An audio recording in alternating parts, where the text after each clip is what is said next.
Ele costumava ser o órfão mais solitário, mas fica preso com seu amor platônico num mundo pós-apocalíptico. Maru é um jovem feio no Japão pós-apocalíptico, tão fracassado que tem uma guarda-costas chamada Kuruko, que se recusa a dormir com ele, mesmo ele sendo um dos últimos caras por perto. Eles estão em missão para explorar as ruas vazias do que já foi o Japão, procurando um lugar chamado Paraíso. Um dia, eles invadem uma casa abandonada que acaba sendo super chique e cheia de suprimentos. Maru manda Kuruko para a cozinha, onde ela pertence, para fazer comida para ele. Ela decide usar as ervas daninhas que crescem lá fora para fazer uns petiscos, mas acaba ficando amargo em vez de dar onda. Ainda assim, ele se força a terminar a comida porque é engolidor, não cuspidor. Mais tarde naquela noite, eles decidem passar a noite na casa quando ele a nota encarando uma foto de dois caras bem mais gatos que ele, o que o deixa super ciumento. Ela o convence que um deles é alguém que ela procura, e o outro é só um amigo, o que é a mesma coisa que minha ex me disse antes de me largar. No dia seguinte, a dupla decide seguir os trilhos do trem para procurar outras pessoas e obter mais informações sobre o destino misterioso deles. Eles são inesperadamente emboscados por um bando de velhos feios que molham as calças de excitação ao ver duas garotas depois de muito tempo. Maru revela que é homem, mas os bastardos feios estão tão desesperados que vão praticar nele para o futuro tempo de cadeia deles. Kuruko saca uma arma e ameaça atirar como uma verdadeira americana, o que faz os homens recuarem, mas o mais feio do bando olha de perto e percebe que a arma parece falsa. Ela esconde a arma, o que os faz acreditar que ela está só blefando, e então ela grita para Maru correr. Ela imediatamente começa a escalar a cerca de alta, levando os homens a correrem em direção a eles com suas armas. O primeiro cara balança o pé de cabra na cabeça de Maru, mas ele o desvia no último segundo e o chuta na virilha. Ele agarra o braço do sujeito e o chuta antes de escalar a cerca e se lançar novamente contra o cara do pé de cabra. Naquele momento, Kuruko atira com a arma num poste de telefone, que imediatamente derrete no ponto de contato e cai bem ao lado dos outros homens. Ela aponta a arma para eles e ameaça transformá-los em churrasco coreano, a menos que contem tudo o que sabem sobre um lugar chamado Paraíso. Eles levam a dupla de volta para o abrigo deles, que costumava ser um hospital. Kuruko fica aliviada ao encontrar um gerador lá e pede para usá-lo para carregar uma bateria. Eles se recusam no início, mas rapidamente concordam sob a mira da arma. Ninguém parece ter ouvido falar de Paraíso, até que o cara do capacete aparece com um mapa, dizendo que conhece um lugar chamado Paraíso Tomate. Assim que a bateria carrega, Mura e Kuruko agradecem aos homens e revelam que a bateria era para a arma, o que deixa os otários furiosos por terem sido enganados para ajudá-los. Em outro lugar, uma jovem chamada Tóquio vai para a escola onde é surpreendida com um teste de matemática. Ela entra em pânico porque não estudou e a professora desta vez é um robô, então ela não consegue tirar suas boas notas como costuma fazer. Enquanto ela rabisca as questões, ela nota uma falha na tela e uma pergunta extra aparece na frente dela que diz: "Você quer ir além do exterior?"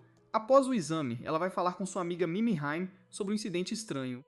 Mimi Haim, que é fã de Attack on Titan, a leva até os muros que cercam a escola fechada e diz que sempre acreditou que existe um mundo inteiro lá fora, além dos muros. Ela afirma que, quando imagina explorar além, vê duas pessoas que a ajudam, uma delas se parece muito com Tóquio. Mais tarde, naquela noite, Tóquio sai para caminhar porque acha difícil dormir com tantos pensamentos girando em sua cabeça. O diretor Schultz a encontra e pergunta o que há de errado, ao que Tóquio pergunta se existe um mundo fora da escola. Sabendo que ela descobriria mais cedo ou mais tarde, o diretor revela que existe um mundo cheio de horrores lá fora que eles chamam de inferno. Enquanto isso, Maru e Kuruko atravessam o campo deserto em direção ao Paraíso Tomate, mas Kuruko está exausta demais para continuar sem uma pausa. Felizmente, eles encontram uma estalagem que ainda é administrada por uma mulher doce. Ela concorda feliz em lhes dar hospedagem por muito pouco dinheiro e um conjunto de pilhas AA, que são muito raras hoje em dia. Kuruko mostra a ela as fotos dos dois homens de antes e pergunta se eles passaram por ali, revelando que o mais jovem se chama Robin e que ela não sabe o nome do mais velho porque só tinha permissão para chamá-lo de papai. Infelizmente, a dona não os reconhece nem os encontra em seus registros de hóspedes. Depois disso, eles relaxam e se refrescam em paz enquanto a dona cozinha um ensopado quente para eles. Maru nota um estojo de arma e pergunta sobre ele, ao que ela responde que o guarda porque há um monstro à espreita na área e que eles não devem vagar do lado de fora à noite. Ambos ficam atentos e perguntam se ela está falando de um devorador de homens, que são criaturas com rostos indescritíveis que comem pessoas. Maru se oferece para matá-lo com a ajuda da arma deles, mas a dona de repente parece muito tensa e se afasta silenciosamente.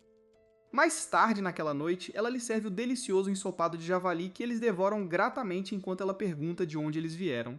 Kuruko responde que é originalmente de Tóquio e que só está com Maru porque seu empregador a contratou para ser sua guarda-costas durante suas viagens. Ele se cansa tanto de ser rejeitado por ela, sem motivo, que lhe dá o tratamento de silêncio mais tarde naquela noite e afasta seu futon dela. Ela tenta descobrir o que há de errado, mas ele já está dormindo profundamente. Assim que ela apaga as luzes, uma onda de sonolência a derruba e ela desaba na cama. Ela acorda de seu sono profundo para ver vários olhos olhando para ela pela janela. Ela nervosamente pega a arma, mas ela desaparece em um instante. Maru acorda com grande dificuldade e deixa Kuroko liderar o caminho, que adivinha que a dona colocou drogas na comida deles para fazê-los dormir. Eles a encontram do lado de fora da estalagem, onde ela está com seu rifle apontado para a escuridão. Ela urgentemente lhes diz para voltarem para dentro, mas Maru tenta convencê-la de que eles podem matar o devorador de homens para ela. Naquele momento, sua lanterna capta uma sombra passando por cima deles e pousando atrás de um carro quebrado.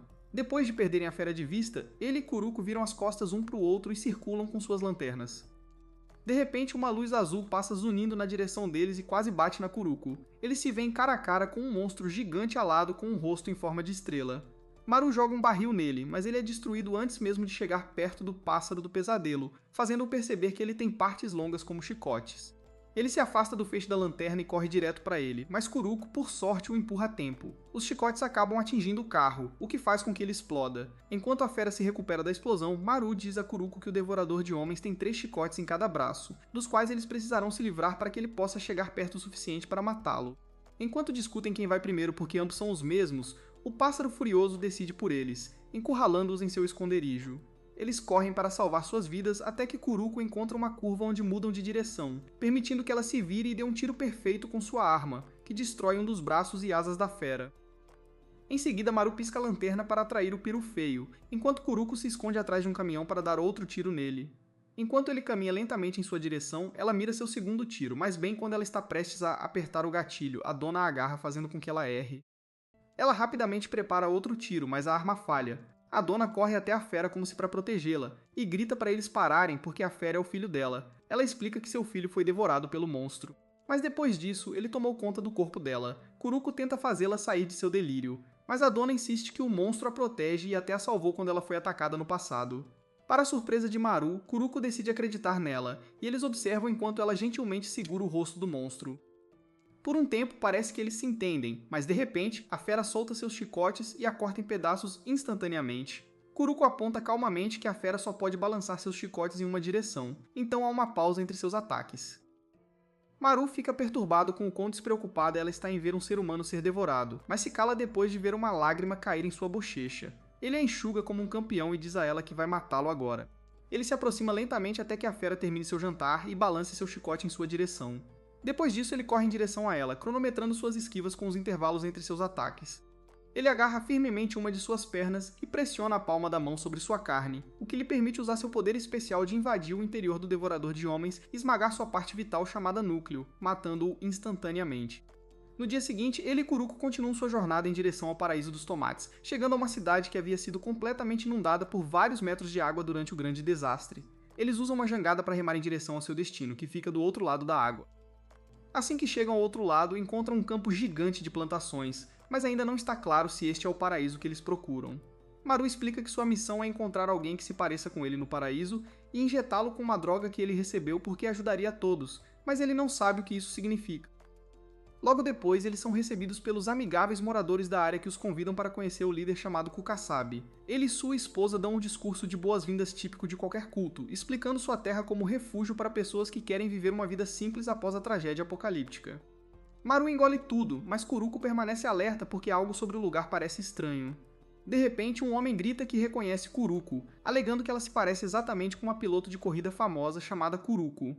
Ela nega as acusações como todo mundo na lista de Epstein. Mas ele mostra a Maru uma foto de uma mulher que se parece exatamente com ela, exceto pela cor do cabelo. O homem diz que está feliz por finalmente descobrir onde ela foi depois que ela acidentalmente matou seu irmão durante uma corrida 5 anos atrás. Isso parece atingir um ponto sensível, então Maru rapidamente muda de assunto para o logotipo estranho em uma caixa, percebendo que é o mesmo símbolo na arma de Kuroko. Eles perguntam ao homem de onde ele conseguiu a caixa, mas ele diz que não há como saber porque eles negociam com um monte de mercadores de diferentes lugares de Tóquio. Como a arma está ligada à origem de Maru, eles decidem descobrir o que o logotipo significa voltando para Tóquio no próximo navio que vai para lá. No navio, o enjoo atinge Maru com força e ele acaba confessando seus sentimentos a Kuroko. Ela o rejeita, explicando que, embora tenha o corpo de uma mulher, sua mente é a de um homem. Então adivinhe, se você gosta dela, você é gay. Ela fala sobre seu passado quando ela e seu irmão mais novo Haruki viviam em um orfanato administrado pelo mesmo velho médico da foto, a quem todos costumavam chamar de papai. Ela era uma piloto de kart elétrico de sucesso enquanto seu irmão estava basicamente sendo preparado por um cara mais velho chamado Robin, que fazia parte de uma gangue que caçava devoradores de homens. Havia rumores circulando no orfanato de que papai, que era médico, também estava pesquisando os monstros. 5 anos atrás, Haruki se juntou à gangue de Robin para uma caçada a um devorador de homens, onde ele foi tão útil quanto um NPC, mas acabou se achando um sigma absoluto depois disso. No dia de uma corrida, ele avistou um devorador de homens invisível andando no final da pista. Preocupado que Kuroko corresse direto para ele foi matá-lo sozinho com sua pequena besta. Sua flecha inútil não fez nada além de irritar o devorador de homens, e ele começou a comê-lo lentamente. Eventualmente, os karts elétricos chegaram à área e Kuroko, que estava na liderança, parou imediatamente a corrida ao ver o devorador de homens, apenas para perceber que ele estava comendo Haruki. Ela acelerou seu kart em direção a ele, mas foi arremessada no ar com um impacto, mal arranhando o monstro. Ela usou toda a sua força para tirar o que restava do corpo de Haruki de sua boca, após o que o devorador de homens desistiu e foi embora. Com apenas metade de seu torso restante, parecia tarde demais, mas os olhos de Haruki se abriram para ver Kuroko segurando-o com força e soluçando incontrolavelmente. De repente, um tiro foi ouvido e tudo ficou preto. Na próxima vez que ele abriu os olhos, ele se encontrou no corpo de sua irmã em um hospital. Todos estavam o manipulando para pensar que ele era Kuroko e que Haruki havia morrido após o ataque do devorador de homens. Mas ele sabia que estava sendo enganado, e a única pessoa que poderia dizer a ele por que sua irmã teve que morrer e por que ele tem que viver em seu corpo é a pessoa que salvou sua vida. Acontece que não foi ninguém menos que o grande papai que os operou. E aparentemente tinha ido embora sem dizer uma palavra imediatamente depois. Assim que ele se curou e recebeu alta do hospital, ele imediatamente foi ao orfanato apenas para encontrá-lo fechado. Os moradores disseram que uma série de desaparecimentos após o incidente do devorador de homens atingiu a área com força, e Robin aparentemente foi assassinado. Papai também não estava em lugar nenhum, levando ao fechamento do orfanato. Ele não conseguiu encontrar nenhuma evidência da morte de Robin, então acreditou que ele ainda estava por aí e era o único que poderia ajudá-lo. A partir desse ponto, Haruki viveu como Kuroko e fez trabalhos estranhos por todo o Japão em busca de Robin e papai. 4 anos depois, ela conheceu Maru e aceitou o trabalho de ser sua guarda-costas. Depois de ouvir a história dela, Maru oferece seu apoio e pergunta se ainda pode chamá-la de garota, ao que ela responde que se identifica como um helicóptero Apache. Então quaisquer pronomes estão ok. Maru está no meio de sua crise de sexualidade quando um homem de repente começa a gritar. Os dois correm em direção a ele e veem um peixe enorme com olhos vermelhos espiando para dentro do navio. Kuroko atira nele a queima-roupa, mas não surte efeito porque o monstro tem um revestimento espesso de água para protegê-lo. Enquanto toda pessoa sã se preocupa em barricar o navio até chegar em terra, Kuroko acha que a melhor chance é lutar contra ele lá dentro. Ela raciocina que o mega-peixe deve precisar de acesso à água para fazer seu traje aquático e seria mais fácil lutar contra ele em uma área labiríntica como o interior do navio, porque ele só ataca em linha reta. Ela e Maru atraem a besta pegajosa para bordo e correm mais para dentro do navio, certificando-se de que ele as está seguindo. Eles desviam por pouco de um forte canhão de água de sua boca e o levam para baixo do convés. Eles rapidamente chegam a um beco sem saída e Maru tenta desesperadamente abrir a porta trancada, mas Kuroko diz a ele para arrumar coragem e relaxar. Ele olha para trás, incrédulo, mas percebe que, à medida que o peixe se aproxima deles, toda a erva que o navio estava transportando ilegalmente em caixas no porão está sugando a água de seu revestimento, provando que drogas são boas, crianças. Eventualmente, o peixe seca completamente e desmorona, permitindo que Maru use seu Maru Touch especial e destrua seu núcleo. De volta à escola, Tóquio conhece a esquisita de sua turma chamada Cucu, que prometeu mostrar a ela um lugar secreto. Eles chegam até a divisa do campus, em um local particular dos muros onde há uma ventilação alta. Cucu usa suas habilidades de impostora do Among Us para escalar o muro e entrar na ventilação, e Tóquio usa um dos rombas futuristas para escalar o muro. Ela espera que elas espionem o vestiário dos meninos, mas em vez disso, Cucu a leva para uma sala assustadora cheia de bebês com aparência de alienígenas. Ela tenta tocar em um deles, mas um alarme de detecção de intrusos dispara, fazendo Cucu pular na ventilação e abandonar Tóquio. Ela aperta o bumbum com força e fica o mais imóvel possível, fazendo o alarme parar. Milagrosamente, ninguém vem prendê-la, então Cuco rapidamente ajuda a subir pela ventilação, e elas voltam correndo para a escola. No dia seguinte, Tóquio visita seu amigo Tarao, que está acamado devido a uma doença crônica. Ele tenta usar seu grande cartão de pena para dar em cima dela, mas ela fica enojada com seu corpinho magricela e foge. O galã da escola, Kona, a encontra chorando e pergunta o que há de errado. Ela começa a falar sobre como suas colegas de classe têm agido de forma tão estranha e para baixo ultimamente, ao que ele diz que isso é uma parte natural do crescimento e lhe dá a conversa. Depois de ouvi-lo, ela diz que se um dia gostar de alguém, gostaria que fosse ele, e ele diz que sente o mesmo.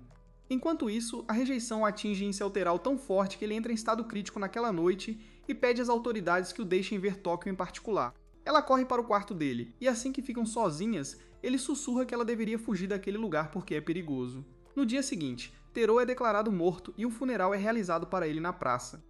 Ele é a segunda morte trágica da escola, após uma garota chamada Asura, que tirou a própria vida por motivos desconhecidos. Enquanto isso, o navio finalmente chega à costa, e o capitão agradece a Maru e Kuroko por derrotarem o Devorador de Homens. Eles perguntam à tripulação se reconhecem o logo do pássaro na arma de Kuroko, e felizmente, um dos homens o identifica como o logo de uma cidade chamada Mitsuba e lhes dá direções para chegar lá. Quando finalmente chegam, encontram uma cidade completamente demolida e abandonada com uma arte de grafite mal feita de uma galinha. Maru tira o melhor proveito do beco sem saída, encontrando pacotes de uma comida doce misteriosa chamada Yauken, com a qual fazem uma sopa saborosa. No dia seguinte, eles felizmente chegam a uma cidade com pessoas de verdade. Maru vai a um fliperama jogar videogame e preencher o vazio em seu coração ao descobrir que a garota de quem ele gosta é na verdade um cara. Um bando de bandidos acha que ele é um forasteiro sem noção e tenta mexer com ele, mas ele não dá a mínima e simplesmente soca e chuta o cara que tenta agarrá-lo. A clareza pós-orgasmo o atinge, e ele pede desculpas, mas o cara chuta um de seus dentes, o que lhe dá o direito total de espancar todos eles. Kuroko acontece de entrar na cena e dá alguns socos por diversão, e eles fogem. Mais tarde, eles têm uma conversa sincera onde Mato conta a Kuroko sobre sua infância. Ele nasceu no ano em que o grande desastre ocorreu, e suas primeiras memórias são todas em um orfanato em uma cidade desconhecida onde ele viveu dias relativamente pacíficos. No entanto, quando ele completou 7 anos, todas as crianças foram divididas em grupos, cada um liderado por um adulto. Após 3 anos, seu líder foi morto em uma guerra de gangues, e o líder da gangue que o matou os acolheu e os criou como gangsters. Ele ficou com a gangue até que uma mulher chamada Makira o acolheu e o ensinou a usar o Marutouch para matar devoradores de homens durante suas viagens. Kuroko pergunta se Makira também tinha poderes semelhantes, mas ele afirma que ela lhe disse que ele é o único que tem o toque, e é por isso que ele precisa ir para o céu. Depois disso, Kuroko vai ao mercado vender livros que encontrou na sala ao lado. Ela retorna com um mapa interessante que comprou depois de vender todos os livros. O vendedor do mapa marcou diferentes lugares com uma pontuação baseada na qualidade e sabor da água. Desesperados para usar qualquer pista, eles decidem parar no lugar com uma avaliação de 100% no Yelp, porque o céu certamente deveria ter 100% de satisfação com a água. Nesse momento, eles ouvem passos no prédio, fazendo-os se preocupar que a gangue os rastreou para se vingar. O intruso vai direto para o apartamento deles e bate na porta. Eles ficam em silêncio, mas as batidas continuam até um homem gritar que sabe que eles estão lá dentro e que devem deixá-lo entrar porque ele estava no navio com eles. Depois de deixá-lo entrar, o homem pede que lhe deem proteção, até que ele chegue à Ordem Imortal, um lugar onde um médico dá vida imortal às pessoas. Kuroko suspeita fortemente que o médico não é outro senão papai e pede a ele todas as informações que ele sabe. Ele explica que nunca esteve lá antes nem viu o rosto do doutor, mas ouviu dizer que o doutor misturava pequenas partes de devoradores de homens em corpos humanos para torná-los poderosos e imortais. Ele animadamente tira um pote grande de sua bolsa, apenas para perceber que a parte do monstro peixe que ele guardou nele já passou de sushi para Kinchi. Kuroko oferece dinheiro para ele enxugar as lágrimas em troca da localização da Ordem Imortal. O lugar acaba sendo a uma curta distância da cidade de água 100% segura, então eles decidem verificar primeiro o hype da água e depois visitar o endereço imortal, que por acaso está marcado em seu mapa como pessoas estranhas pra caramba. O mapa os leva a mais um deserto onde são abordados por uma jovem que lhes oferece hospedagem com entusiasmo. Eles recusam no início, mas Kuroko a vê triste, então concordam em alugar 2 quartos para guardar seus pertences enquanto eles encontram a água 100% segura. Quando perguntada onde podem conseguir água tão pura, a mulher não sabe bem do que eles estão falando, mas sugere que verifiquem uma entrada subterrânea à frente onde a água costuma se acumular. Uma vez que a encontram, a água não parece nem de perto tão limpa quanto prometido. Maru avista um homem desmaiado no porão e corre para ajudá-lo, mas seus ferimentos parecem profundos e horríveis. O homem ainda está consciente e usa a última de sua força para pedir que salvem seu amigo do devorador de homens que os atacou. Kuroko olha ao redor com sua lanterna e encontra o corpo já morto do amigo na água. Imediatamente depois, ela nota o devorador de homens urso por perto e ele começa a persegui-los. Eles fogem do porão com Kuroko na frente. Ela se vira e atira 2 feixes em um enorme pilar de concreto, fazendo-o cair sobre o monstro e nocauteá-lo. Maru aproveita a oportunidade para matá-lo com seu toque, mas nada acontece. Eles olham confusos até que ele abre os olhos e começa a persegui-los novamente, fazendo-os perceber que não é um devorador de homens, mas um urso pardo real, que é argumentavelmente mais assustador. Eles conseguem subir em outro pilar para se salvar, mas o urso ainda os observa de baixo. O tempo passa e o urso finalmente sai de vista ao pôr do sol, mas eles ainda se preocupam que ele esteja por perto. Kuroko tira a bateria de sua arma para aquecê-la caso precise usar seu último tiro nele, mas ela escorrega de suas mãos e cai lá embaixo. Maru rejeita categoricamente seu pedido para ir buscá-la, mas depois que ela o suborna com a oferta de deixá-lo tocar em seus seios, ele desce e pega a bateria em 2 segundos. No entanto, o urso se revela de trás de um carro, e Maru mal consegue voltar para o pilar graças à sua velocidade relâmpago. Percebendo que não há outra saída, Kuroko pede a ele para descer novamente e matá-lo com a arma dela, porque ela é muito medrosa para descer depois de perceber o quão alto elas estão. Depois que ele o matar, ela simplesmente pulará e usará o corpo do urso como amortecedor do impacto. No entanto, Maru aponta que, mesmo que ela lhe dê a arma, não há garantia de que ele acertará o urso porque sua mira não é tão perfeita quanto a dela. Ele afirma que já teria morrido pelo menos 5 vezes se não fosse por ela, o que lhe dá a validação que ela sempre desejou de Robin, então ela concorda em bolar um novo plano. Conforme o plano deles, Maru primeiro pula e depois pega Kuroko, que pula atrás dele. Depois que ela pousa, ele corre o mais longe que pode enquanto o urso corre em direção a ela. Ela reza para que o último tiro dispare antes de puxar o gatilho, e felizmente ele acerta o urso bem na cabeça e o mata instantaneamente. Maru caminha cuidadosamente em direção ao corpo com uma pedra, por precaução, fazendo Kuroko gritar com ele por não ter fugido, ao que ele retruca que está desapontado que ela realmente acreditaria que ele fugiria e a deixaria sozinha. Depois disso, eles trazem o homem ferido do porão de volta para atendimento médico e passam a noite nos quartos alugados. Kuroko revela que foram enganados pelos bandidos da cidade anterior para virem aqui, adivinhando que o vendedor do mapa estava envolvido e marcou este lugar com água 100% segura com a esperança de que eles fossem lá e caíssem vítimas do urso. Excitado por sua inteligência, Maru a faz cumprir sua promessa de deixá-lo tocar em seus peitos. Mas todo o barulho alerta o dono, que o arrasta para seu próprio quarto porque é contra as regras fazer bagunça. Na escola, Tokyo se preocupa que Tarao tenha passado seus piolhos para ela porque vomitou depois do funeral dele. No entanto, a enfermeira robô garante que não há sinal de doença e prescreve um cochilo na enfermaria. Durante o sono, ela tem um pesadelo onde vê o fantasma de Azura flutuando sobre ela, enquanto feridas vermelhas se espalham por suas pernas. Após ser liberada da clínica no dia seguinte, ela vai ao quarto de Kona, e eles assistem Netflix juntos. É definitivamente tudo o que eles fazem. Agora de volta aos dois idiotas. Maru e Kuroko fazem uma placa, dizendo que caçam devoradores de homens com a esperança de atrair a atenção da Ordem Imortal. Assim como uma modelo do OnlyFans vendendo fotos de pés online, a placa atrai alguns velhos à noite, que dizem aos dois para segui-los. Eles são levados a um esconderijo sombrio, onde Kuroko pede para ver papai, mas eles rapidamente percebem que essas pessoas não são da Ordem Imortal.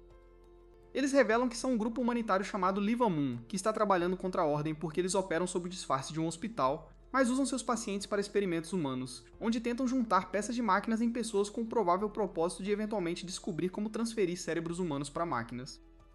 A líder Mizu relata sua experiência no hospital, onde acidentalmente entrou em uma das salas de cirurgia e viu um corpo humano picado em pedaços e mantido vivo por máquinas. Quando ele a viu, pediu para morrer. Eles explicam que sua missão é conscientizar contra os atos desumanos da Ordem, que é liderada por um médico chamado Uzami, antes que seus métodos dominem o resto do mundo. Kuroko pergunta se o Dr. Uzami é papai, mas eles afirmam que Uzami é muito mais jovem que o homem na foto.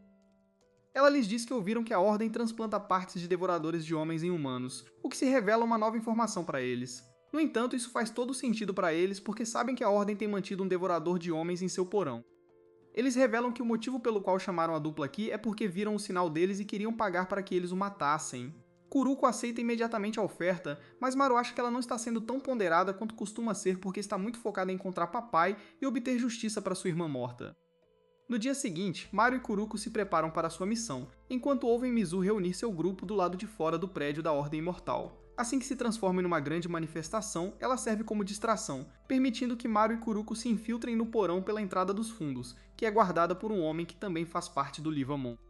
Assim que chegam ao porão, encontram um estacionamento bem iluminado, mas nenhum sinal de um devorador de homens. Maru diz que tem tido uma sensação estranha sobre tudo isso há um tempo porque parece que estão sendo armados, assim como no incidente do urso. Ele se pergunta por que o homem que veio até eles com as partes do devorador de homens apodrecidas teve que passar por tanto trabalho para encontrá-la se a Ordem Imortal tem seu próprio monstro. Ele suspeita que eles foram encurralados ali para serem experimentados, como o corpo em pedaços que a mulher mencionou. Kuroko fica tensa, pensando que foram encurralados em um espaço fechado com gás tóxico liberado, mas logo nota um objeto estranho no capô de um carro.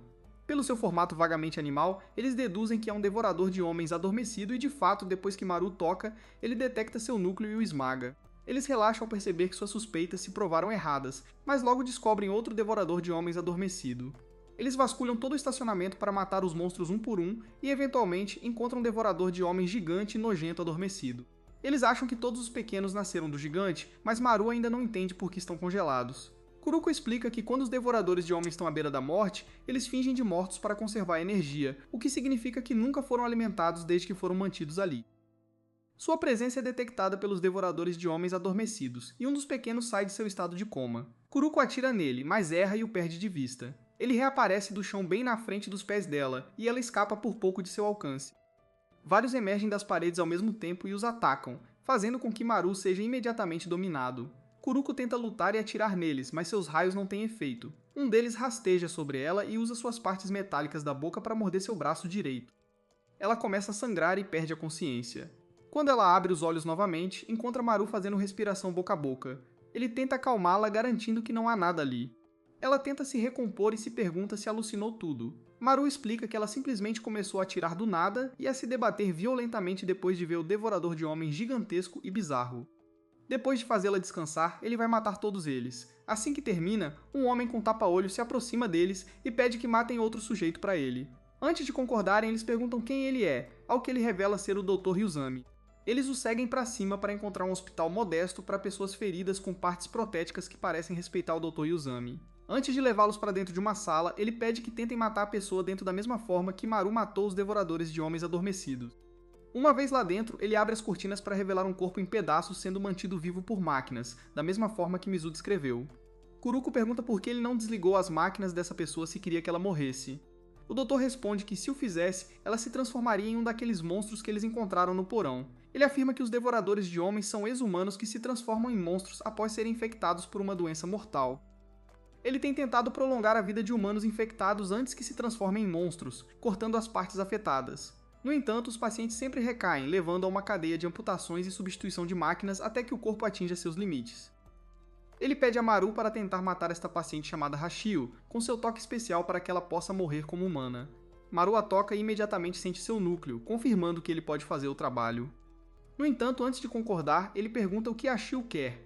Ela usa um tablet para se comunicar com eles, dizendo que quer ver o céu uma última vez. O doutor diz que é impossível porque ela precisa estar conectada à máquina o tempo todo, mas Kuruko insiste que pelo menos a levem para a luz do sol logo do lado de fora de seu quarto. Lentamente, eles a carregam e todas as máquinas que a mantêm viva para fora para realizar seu último desejo. Enquanto isso, os manifestantes de Litamon ficam agitados e alguém na multidão joga uma pedra em um dos membros da ordem. Eles jogam uma pedra de volta em retaliação, que passa raspando acima da cabeça de Mizu, fazendo-a cair e perder a consciência, após o que o comício se retira imediatamente. Os líderes entre os manifestantes carregam Mizu de volta para a base, e o dono da banca de jornal decide usar essa oportunidade para afirmar que ela morreu e que eles devem vingá-la destruindo a ordem. Assim que chegam ao prédio, o guarda, que é secretamente parte de Livamon, vai se reunir com eles. Mas o líder e seus aliados internos o matam como uma declaração para os manifestantes. A violência se espalha rapidamente para o hospital, onde os pacientes fortes o suficiente para lutar ficam para defender o local enquanto os outros evacuam. Os gritos podem ser ouvidos até o lugar isolado onde a pobre paciente observa o céu azul calmo. O Dr. Ryuzami a olha com tristeza nos olhos e, depois de trocarem um olhar cúmplice, pede a Maru para terminar o serviço. Maru a toca gentilmente e olha em sua alma, onde encontra seu pequeno núcleo e o aperta com força até que ela morra. Uzami se pergunta se deveria tê-la deixado virar um monstro, em vez de fazê-la sofrer tanto. Mas Kuruko lhe mostra a última mensagem de Roshio, que o agradece por devolver sua visão doando seu olho e permitindo que ela morresse como humana. Finalmente, ela confessa seu amor por ele, fazendo Uzami desabar em lágrimas. Ele carrega o corpo dela para os outros, que se reuniram do lado de fora do hospital após os motins. Kuruko mostra as duas fotografias para eles para perguntar se alguém as reconhece. Ninguém viu o pai, mas eles identificam Robin como Dr. Pepper, que fazia parte do hospital há 2 anos, e era um cirurgião gentil e entusiasmado que aprendeu as técnicas do Dr. Ryuzami. Um dia, ele foi embora sem dizer nada a ninguém. Kuruko fica molhada ao descobrir que ele ainda está vivo, mas tem que se controlar enquanto Ryuzami mostra aos pacientes um assentamento para onde podem se mudar e pede que comecem sem ele porque ele enterrará Hashio primeiro. Maru e Kuruko ficam para trás para protegê-lo, mas sentem pena de todos terem que deixar o hospital. Mas o doutor aponta que a maioria das instalações só era necessária para ela. Maru diz que ainda há muitas outras pessoas que querem ser tratadas por ele. Mas Usami revela que nunca teve a intenção de ser um salvador do povo. Ele originalmente era apenas devotado a cuidar de Roshio, sua parceira, mas um dia um homem aleatório se intrometeu e implorou para ser tratado também. E lentamente mais e mais pessoas começaram a chegar. Ele só continuou fazendo as próteses porque isso sempre deixava Roshio feliz. E agora que ela não está mais aqui, ele não tem vontade de continuar fazendo isso. Enquanto Maru e Kuroko esperam ele terminar de enterrá-la no telhado de um prédio, eles conversam sobre como finalmente podem obter informações sólidas sobre Robin com Yuzami. De repente, um tiro é ouvido acima deles, e quando chegam ao telhado, encontram Yuzami morto com a Shio ao seu lado. Kuroko chora de frustração e Maru se ajoelha e grita que suas mãos só trazem morte, ao contrário de Yuzami e Robin.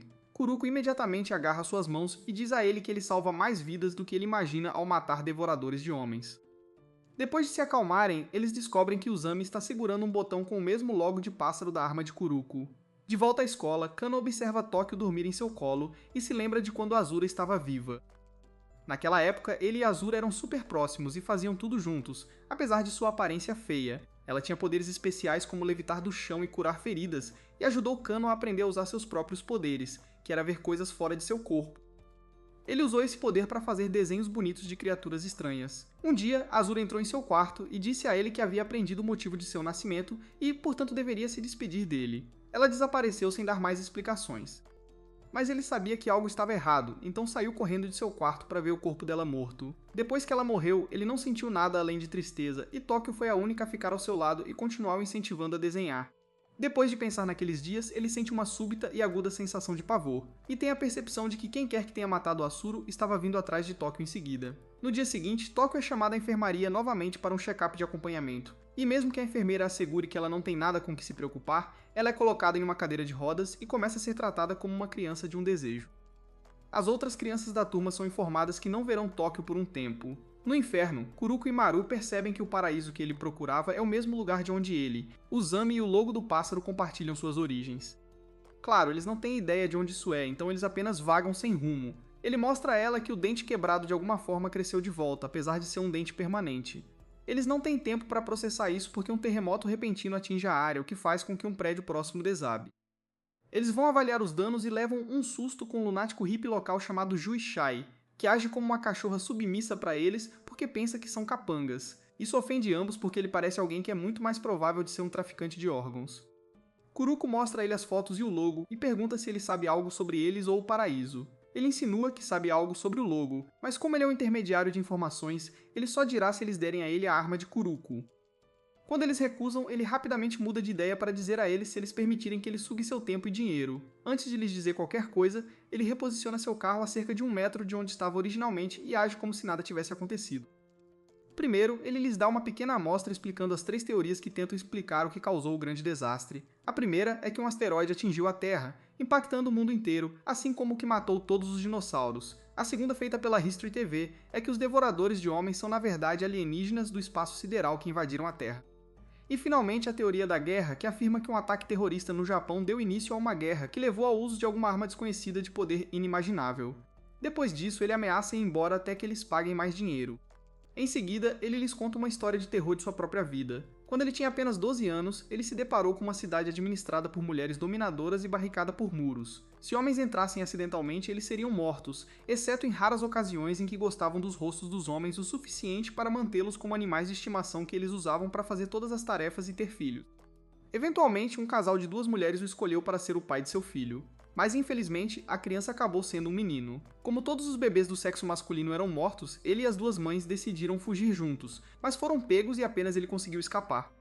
Então, ele lhes mostra uma tatuagem do número 11 em seu braço, alegando que é prova de que sua história é verdadeira. No entanto, Kuroko sente o cheiro de mentira no ar e esfrega o 11 em seu braço para descobrir que é falso.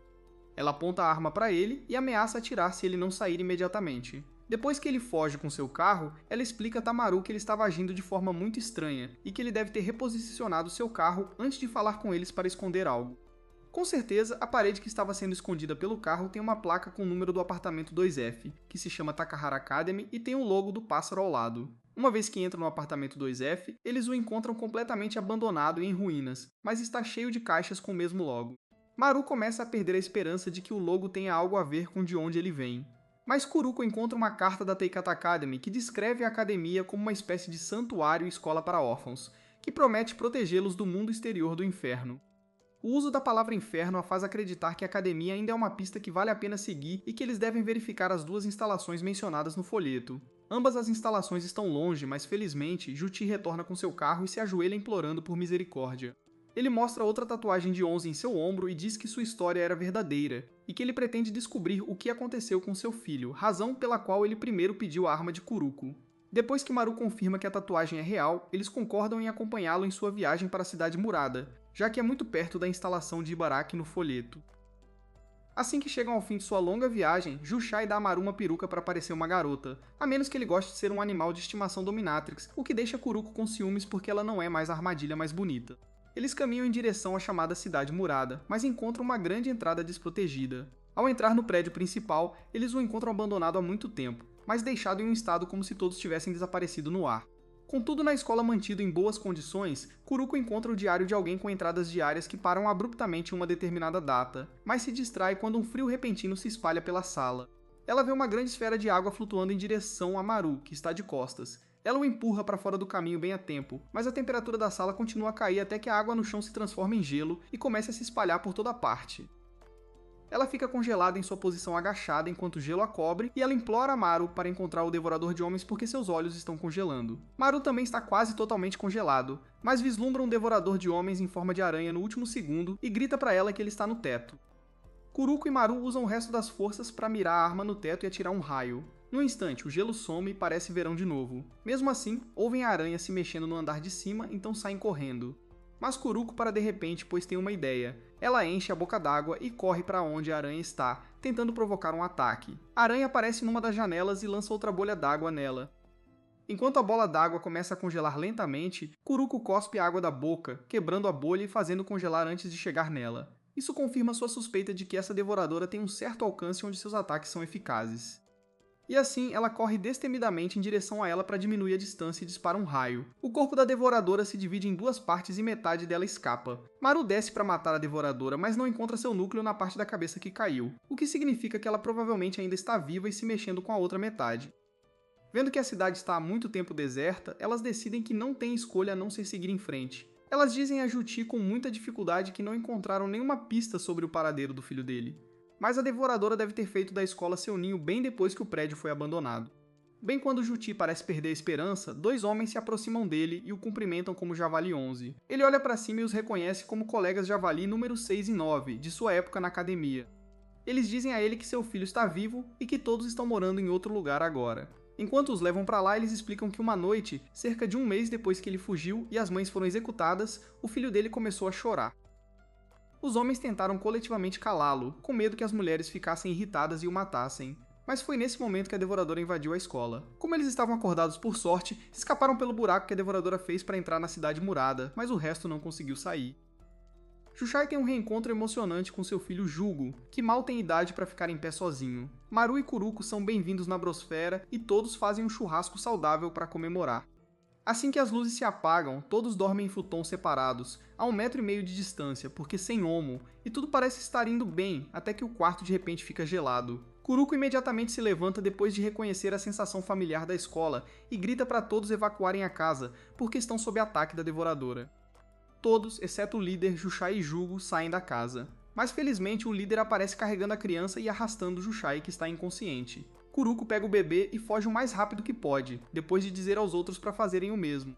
Só que ela não parece conseguir escapar do frio. Ela continua correndo o máximo que pode, tentando entender por que o frio continua seguindo, mas eventualmente desmaia porque até seus órgãos internos atingiram temperaturas perigosamente baixas.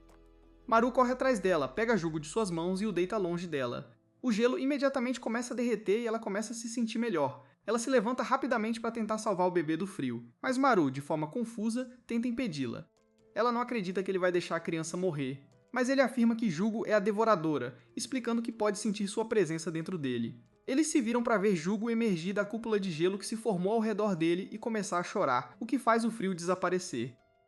Aliviados, eles levam Jugo de volta para a Brosfera e explicam tudo. No dia seguinte, Jushai informa que ficará com seu filho e os irmãos lhes dá o carro. Eles se despedem de forma charmosa e esperam partir rumo ao pôr do sol. Mas o motor do carro estraga tudo ao falhar.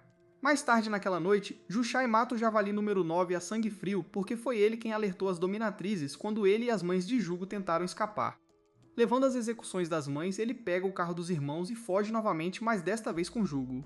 De volta à escola, Tóquio tem sido mantida em isolamento após ser descoberto que ela está grávida. Envia mensagens para Kona dizendo que ninguém está explicando o que aconteceu com ela, mas que ela será liberada depois que a coisa que está crescendo dentro dela for removida. Ao mesmo tempo, novas e assustadoras crianças do 5º ano são apresentadas aos alunos e à escola. Com o passar do tempo, eles se aproximam dos novatos e todos parecem se dar bem. Tóquio dá à luz seu filho com sucesso, o que é um imenso alívio para a diretora, que revela à pesquisadora sênior Sawatari sua esperança de usar o filho de Tóquio para executar seu grande plano de criar um paraíso puro, já que essa criança especial pode não adoecer da doença que eventualmente afeta todas as crianças na escola produzida por lembretes. Lembra a velha que para um transplante de cérebro bem sucedido, o receptor deve ter pelo menos 13 anos, o que é muito mais tempo do que ela tem. Ela ignora isso, explicando que pretende ter seu cérebro transplantado primeiro para a recém-promovida diretora assistente Eushima, e quando o filho de Tóquio tiver idade suficiente, ela terá seu cérebro transplantado para ele. Sawatari fica horrorizado com esse plano e pergunta se ela obteve o consentimento de Aoshima, mas ela responde que consentimento é um mito para uma dominatrix. Depois disso, ele se cala porque sabe que não pode fazer mais nada. Enquanto isso, Mimei nota uma garota sentada sozinha enquanto todos os outros brincam. A garota se apresenta como Oma e explica que está sozinha porque os outros se irritam com ela, o que faz Mimei sentir pena dela. Ela faz amizade com Oma e tira seus óculos escuros, revelando os olhos tipo Gojo Satoru por trás deles. Ao olhar para eles, Mimei tem uma alucinação aterrorizante onde ela é brutalmente morta por máquinas sencientes. Ela acorda e se encontra na enfermaria com Kano deitado na cama ao lado dela. Ela descreve o incidente para ele, explicando que olhar nos olhos de Oma fez seu medo irracional de objetos pontiagudos como agulhas se tornar realidade. Ela também fala sobre sua habilidade de ver o futuro, mas nunca sabe quando esses eventos acontecerão. Enquanto ela explica, ela tem a visão de um monstro de pesadelo se aproximando dela. Assustada, ela decide voltar para o quarto, mas ao sair da clínica, vê Oma esperando por ela com seu lenço. Oma começa a chorar e pede desculpas pelo que aconteceu, o que faz Mimohime tirar os óculos escuros novamente. Oma implora por seus óculos escuros de volta, mas Mimohime já começa a ter a mesma alucinação. Só que desta vez ela enterra seu medo e quebra a ilusão. Depois disso, ela conforta Oma dizendo que não se importa com o que incomoda os outros, o que as torna melhores amigas. No dia seguinte, todos os alunos são instruídos a ir para a piscina. Lá, eles se reencontram com Tóquio, que não vem há meses. Depois de um tempo, um robô informa que todos, em breve, terão que fazer um longo teste com o objetivo de alcançar o exterior do exterior e cumprir seus papéis como Haruko. Isso parece deixar alguns alunos tensos porque o nome Haruko parece despertar um sentimento novo, mais familiar dentro deles. De volta ao inferno, Maru e Kuruko estão a caminho da instalação de Ibaraki quando tropeçam em um mercado movimentado com tudo o que você pode imaginar. Maru procura animadamente a comida com a melhor aparência, mas nota que a atenção de Kuruko está em outro lugar. Ele se prepara para bater no cara que ela está olhando, mas percebe que ela está olhando para uma barraca vendendo comida de sua cidade natal.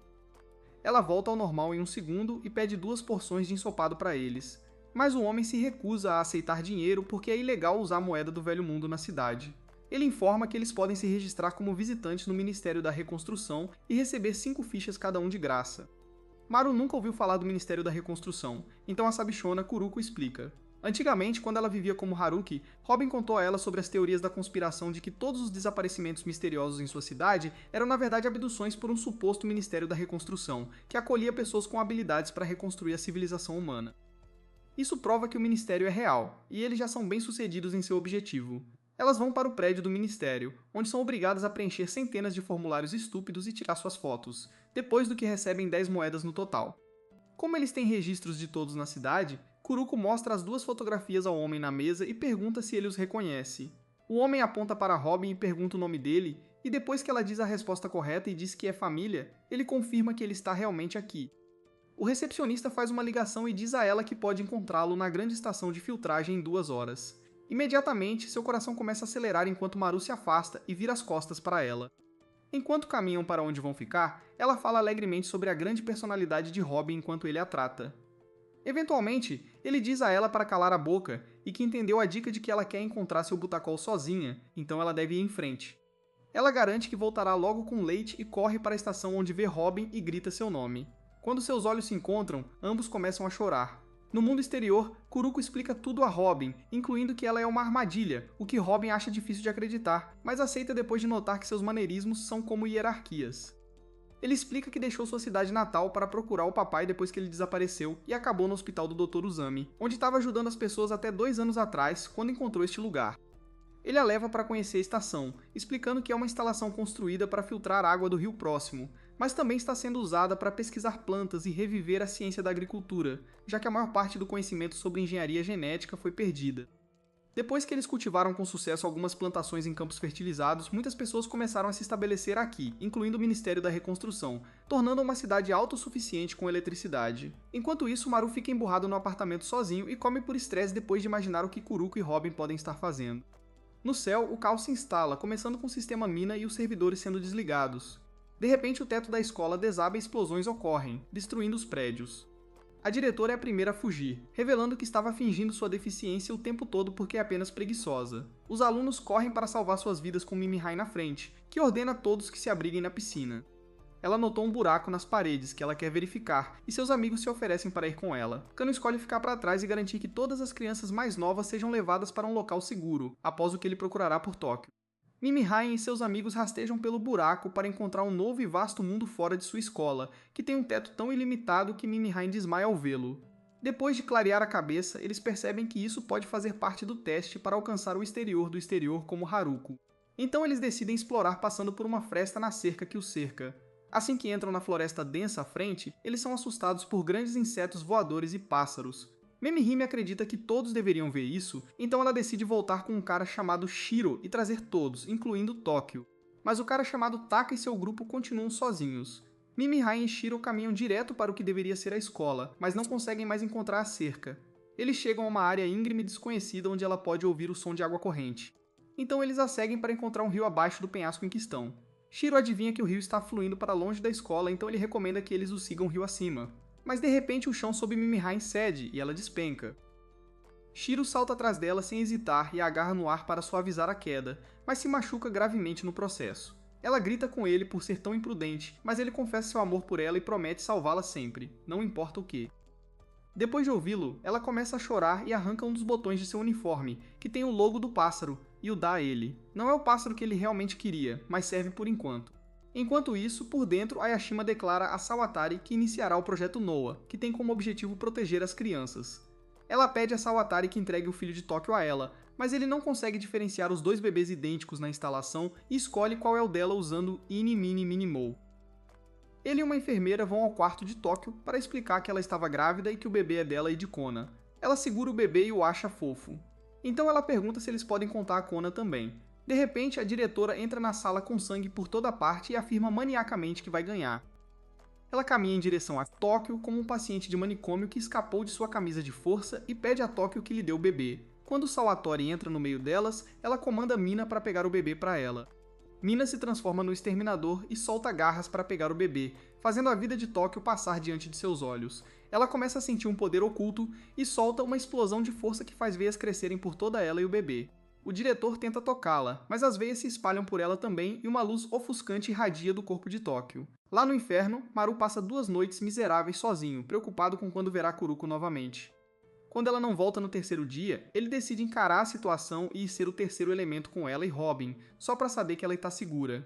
A segurança da planta o impede de entrar, mas ele cansou de ser bonzinho e joga os gorduchos no rio lá embaixo. Ele então corre para o próximo cara depois de avaliá-lo, chutando o braço dele para que ele largue o facão e caia. Ele leva alguns socos no rosto do próximo cara, mas o nocauteia com um único soco. Finalmente, ele olha ao redor da planta para encontrar Kuroko deitada em uma cama com as mãos amarradas e pensa que está testemunhando um de seus fetiches estranhos, mas percebe que ela está em apuros ao ver as lágrimas em seus olhos. Nesse exato momento, ele vê Robin andando em direção ao quarto com uma bandeja de café nas mãos e lhe lança um olhar mortal de desprezo. Robin imediatamente vira um medroso e foge gritando por ajuda. Mas como todos os seus capangas estão desacordados, ele está à mercê de um Maru de sangue frio. Ele tenta freneticamente destrancar uma porta, mas deixa cair as chaves e fica encurralado como um ratinho. Vendo Maru sozinho, ele pensa que está se preocupando à toa e tenta simplesmente ir embora, exceto que Maru o agarra e o empurra de volta para a parede toda vez que ele tenta passar sem nem olhar para sua cara feia. Isso o irrita e ele vai dar um soco nele, mas Maru o nocauteia antes que ele possa alcançá-lo. Depois disso, Maru pega e continua socando-o até Kuroko implorar para que ele não o mate. Eles saem da planta juntos e Kuroko se encolhe à beira do rio para chorar porque tudo em que acreditava acabou sendo uma mentira. O tempo dela com Robin rapidamente se transformou nele, sendo um pervertido super assustador que a agrediu e a fez ter uma crise de identidade sobre quem ela é. Ela não sabe mais se ainda é Haruki ou se os pensamentos de Kuroko que ainda residem neste corpo entraram no cérebro dele. Maru respira fundo e se prepara para ser rejeitado pela 10ª vez. Mas desta vez ele a garante que não se importa nem um pouco com Haruki e Kuroko, e ele apenas sabe que está apaixonado pela pessoa à sua frente. Ele afirma que ama a pessoa que esteve lá por ele, que o salvou e o ensinou a fazer tudo certo e promete protegê-la sempre. Suas palavras fazem Kuroko desmoronar e abraçá-lo, lembrando que protegê-lo é o trabalho dela como sua guarda-costas. Depois que ela se acalma, eles se sentam juntos à beira do rio e ela rasga a fotografia de Robin e a joga ao vento. Maru pensa consigo mesmo que da próxima vez que vir Robin ele vai matar o cara. Mais tarde, o Ministério da Reconstrução envia investigadores para verificar a planta, que descobrem que o local foi abandonado. Após encontrarem sangue em uma parede, eles suspeitam de algo errado e destrancam uma porta com as chaves encontradas no chão.